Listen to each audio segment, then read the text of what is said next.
O my YouTube family ভাই কিরাম আসো তোমরা সবাই কিরাম আসো তা ভাই আজকে কথা কব আমি তোমাকে হেয়ারলাইনের উপরে কথা কব আমি ভাই আমাকে ইন্ডিয়ার মধ্যে কি হয় না কি আমরা নিজের গলতি করে করে চুলের সাথে গলতি করে করে আমরা নিজের চুলই যেই আমাকে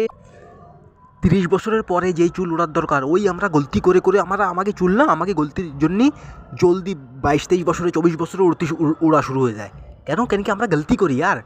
এক তো আর কী গলতি করি আমি সবার মানুষের মধ্যে কী দেখি ছেলেদের মধ্যে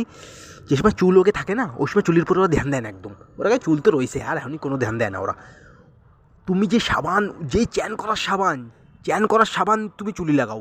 এই তোমার সবচেয়ে বড় গলতি একটা ঠিক আছে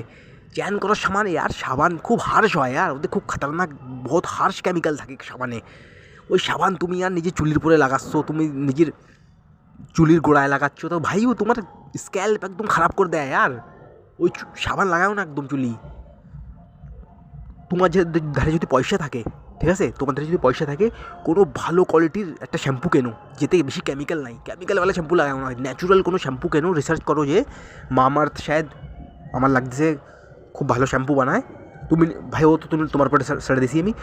রিসার্চ করো যে একটা ভালো শ্যাম্পু কেনো ন্যাচুরাল আর শ্যাম্পু রোজ রোজ লাগাও না সপ্তাহের মধ্যে 2-3 বার শ্যাম্পু লাগাও বাস 2 বার যদি তুমি বেশি গন্দা জায়গায় যাও মাটির মধ্যে বেশি যাও তাহলে 2-3 বার লাগাও শ্যাম্পু লাগাও বাস আর তেলও আমি কব ভাই তেলও কোনো এরম তেল লাগাও ইয়া তো সরষের তেল লাগানো শুরু করে দাও একদম পিওরওয়ালা ইয়া কোনো এরম তেল লাগাও যেতে বিলকুল কেমিক্যাল নাই ঠিক আছে আর যদি তুমি এরম তেল না পাও তাহলে সরষের তেল লাগাও বাস সিম্পল হালকা ফুলকা বাস কোনো বাইরের কেমিক্যাল নিজে চুলি লাগানো ছেড়ে দাও আর চুলি আর সাবান তো বিলকুল লাগাও না ভাই সাবান বিলকুল লাগাও না ভাই আমিও এরামই করি ভাই আমি কি করি আমি শ্যাম্পু করি ব্যাস 2-3 বার সপ্তাহের মধ্যে 2 বা 3 বার ঠিক আছে 2-3 বার শ্যাম্পু করি তাও একটা ন্যাচুরাল শ্যাম্পু করি আমি তুমি ব্র্যান্ডের নাম তো কব না তোমারে তুমি নিজের হিসেবে এরম কোনো শ্যাম্পু কিনে নাও যেতে কেমিক্যাল নাই বিলকুল ঠিক আছে ওই শ্যাম্পু লাগাও আর সরষের তেল লাগানো শুরু করে দাও বাস কেমিক্যালের তো একদম দূর রাখো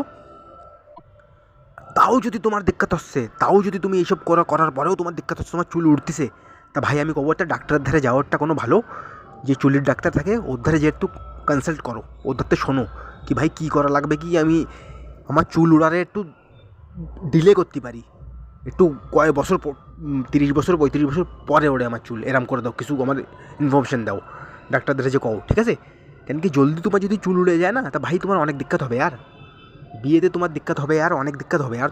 তুমি ভ্যানচোদ মেয়ে পাবা না বিয়ের জন্য আর তুমি বিয়ে করতে তোমার দিক্কত হয়ে যাবে এই জন্য ভাই যদি তোমার জলদি চুল উঠতেছে তা ভাই কোনো ডাক্তার ধারে যে কনসাল্ট করো আর হেয়ার কেয়ার করা শুরু করে দাও ভাই তুমি চুলির ধ্যান রাখো আর যদি নাও উঠতেছে তাও ধ্যান রাখার দরকার তোমাকে চুলির ধ্যান রাখো ভাই খুব ইম্পর্ট্যান্ট জিনিস তোমার জন্য ঠিক আছে এই যে আমার আজকে ভিডিও